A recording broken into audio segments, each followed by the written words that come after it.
Dear audience, let me introduce my PhD thesis, which is Infections in Chronic Lung Diseases. My name is Zsombor Matics. I work in the Department of Pulmonology in the Semmelweis University, and I am an internal medicine specialist. And my second specialty will be Infectology, because I'm interested in infectious diseases. That's why I have a vision that Infectology will be an inseparable part of the evaluation of chronic lung diseases.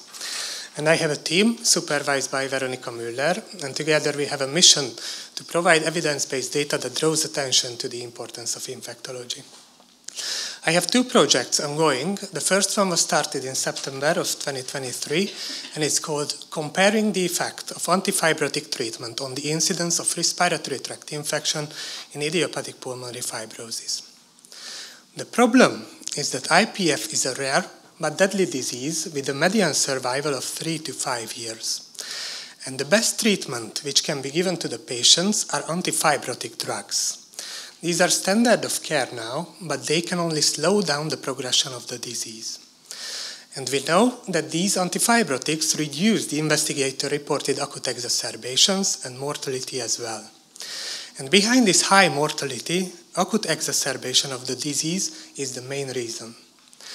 Acute exacerbation is the #1 killer in idiopathic pulmonary fibrosis, and it can be triggered by many things like drug toxicity, pollution, but infections are the most important because we can impact the number of infections, and reducing the occurrence of infections by any means is one of the most crucial things in preventing the evaluation of the pathogenesis of the chronic lung disease and preventing the #1 killer, acute exacerbation as well.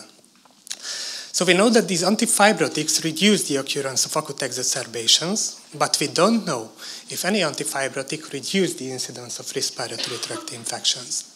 So our aim is to investigate the effects of different antifibrotic treatments of IPF on the incidence of respiratory tract infections. Our clinical question: is there any antifibrotic drug associated with the reduced incidence of respiratory tract infections in IPF? To answer this question, we use the PICO framework, and our hypothesis is some antifibrotics are associated with the reduced incidence of respiratory tract infections in IPF.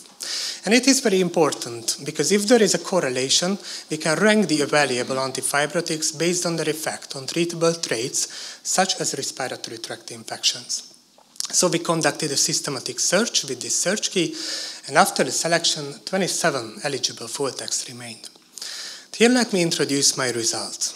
So my outcome parameters are the numbers of respiratory tract infections, and again, we aim to do this research because reducing the numbers of respiratory tract infections can be the most important thing in preventing acute exacerbation.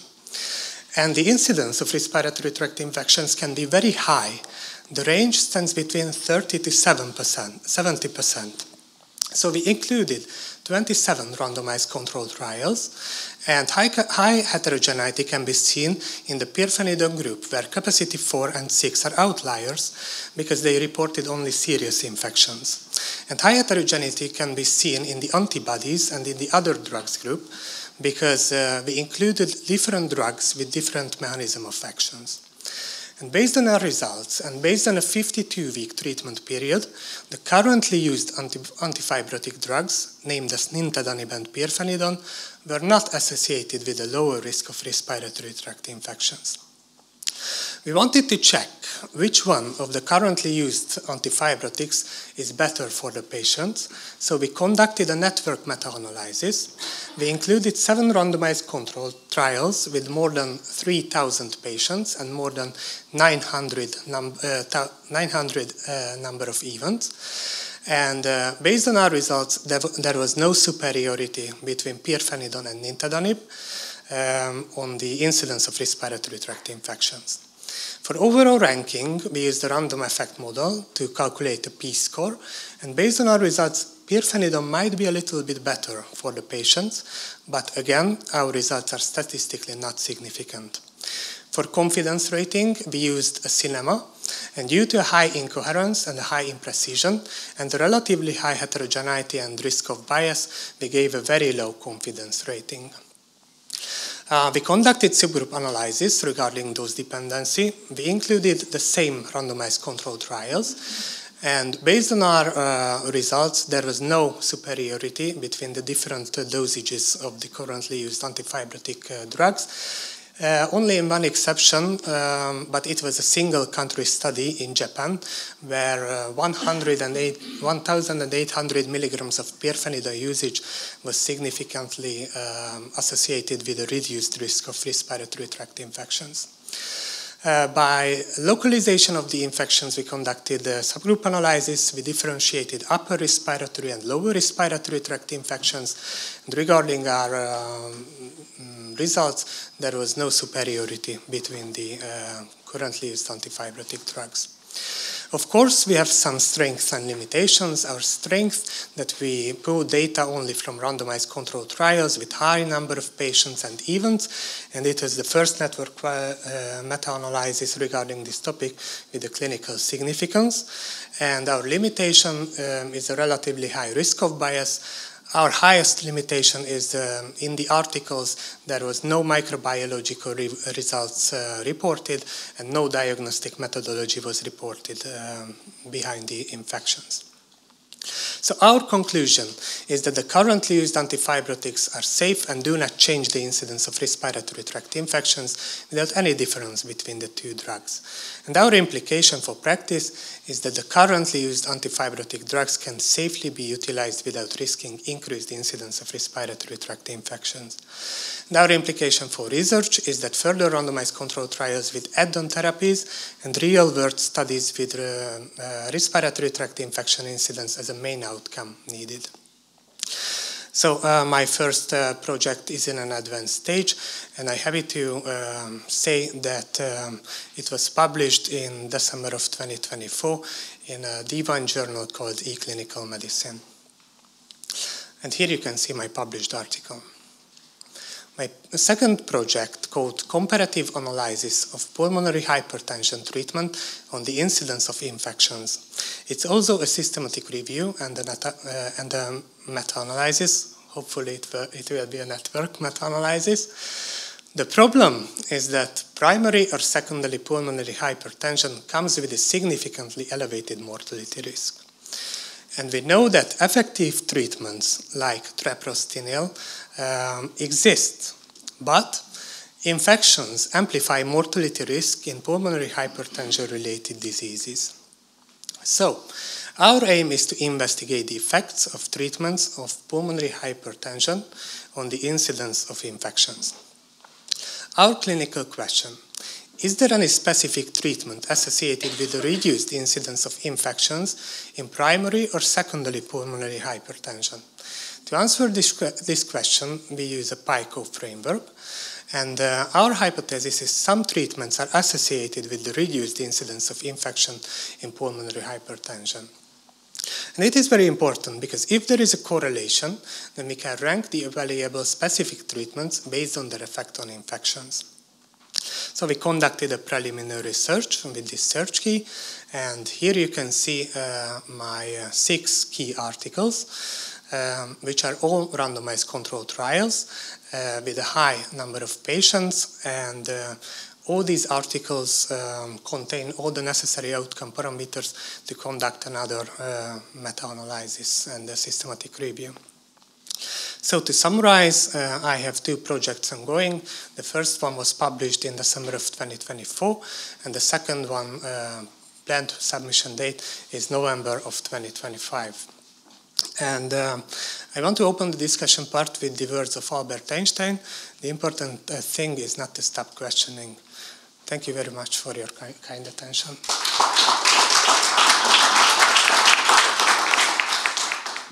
Congratulations on your progress and the article. In the first one, you said that the life expectancy for people with idiopathic pulmonary fibrosis is 3 to 5 years. How much longer time do they have if they take the antifibrotic drugs? Life expectancy with antifibrotic drugs is 3 to 5 years. So it's It's, so how long is it without? That I don't know, because since I'm alive, or since 10 years, these are standard of care. Thank you. Yeah. So with idiopathic pulmonary fibrosis and antifibrotic therapy, there is a logical sequence what might lead to reduced incidence of or increased incidence of respiratory tract infection. That's perfectly clear. But what is the logical sequence between any kind of pulmonary hypertension therapy and incidence of infection? I mean, let's say that we can see that one of the antihypertensive agents is working very well, but there's an increased incidence of infection. What kind of pathophysiological mechanism is there to even explain this observation? Thank you for your question.